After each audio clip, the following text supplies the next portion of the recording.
I-76 and 74. Hi, Tom Bush, owner from Range Birding Company, joining you on another one of our Birdwalk trailer series. This week we went up to 74th and the Platte, just north of Denver. I'm here with Chuck A. today. He's a master birder at the Audubon Society of Greater Denver, and we're here to talk about that trip.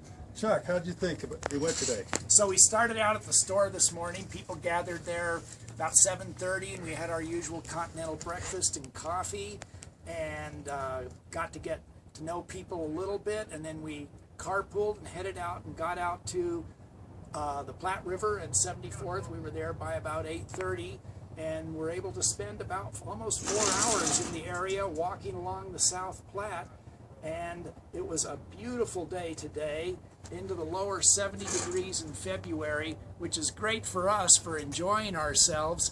But it also meant that all of the surrounding reservoirs, which have been frozen this past month, all of a sudden the water's open and the ducks are able to scatter, and they weren't as focused. Sometimes they just all get channeled into the South Platte in that area, and it really is the hottest spot in the whole Denver area for seeing good birds. You can go there and along the river see just about all the dabblers, and then there are these adjacent old gravel pits that have deeper water, and the diving ducks are there. So we got a little bit short on our duck list today, but we still had a great time, and managed to pick up some raptors. There were a lot of red-tailed hawks in the areas and American kestrels.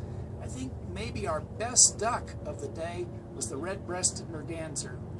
I agree, and it was a big surprise for this weather here. As you can see, we're in the dead of winter in Colorado, which is I guess why we don't want to really tell this to many people, because we want to keep this a special place. But it is great to be able to get out there and see all those ducks. What was our list today, you know?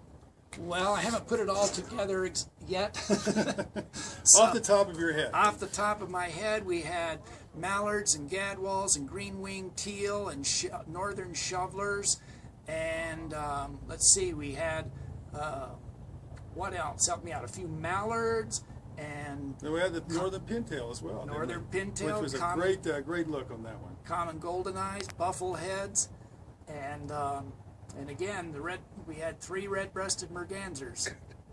Cool. Oh, and 1 coot, 1 American coot. Yeah. 1 American coot. And one surprise I really wanted to see was the American dipper. We didn't get a chance to see that, but I think if it was more iced over, and this is incredible weather we're having here, but I think those may be more upstream because of this weather. Yeah, I don't know whether the dippers ever make it down to the Platte or not. Okay. I know they come down out of the mountains a bit on Bear Creek, Turkey Creek, these creeks that are in our area coming down out of the foothills, and historically they've nested out a few miles from the foothills, so you know, we'll see them on a future walk. What was the biggest surprise you had today, you think? Other than the great weather that we normally have here. Well, the biggest surprise was the low number of ducks and how dispersed they were out of the area. So we're always learning more about the local ecology and what the ducks are doing. You know, they are moving into breeding season. We saw a little bit of breeding behavior in the buffleheads today. Why are the ducks here in Denver so much in the wintertime? Well, they've got open water.